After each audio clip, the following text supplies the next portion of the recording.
Hey VR enthusiasts! Ready to dive into the world of MetaQuest 3? Let's get you set up in no time. First things first, grab your smartphone and head to your App Store. Download the Meta Horizon mobile app. This app is your gateway to an endless mixed reality adventure. Once you've got the app, open it up and follow the on-screen instructions to create or log into your Meta account. Easy peasy, right?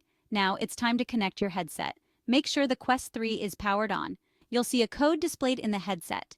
Enter this code into the Meta Horizon app on your phone. This step syncs your phone and headset wirelessly. Wait a moment while they pair. Once connected, you'll be prompted to complete the setup process.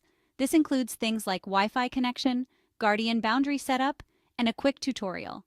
Follow these steps to ensure your play area is safe and ready for action. With the Meta Horizon app, you can easily jump into new worlds, find your next favorite mixed reality experience, and keep up with the latest VR trends, all from the palm of your hand. And there you have it. Your MetaQuest 3 is all set up and ready to go. Now go explore those virtual worlds and experience reality like never before. Don't forget, you can get the latest MetaQuest 3 on Amazon. Check the link in the description below. Thanks for watching.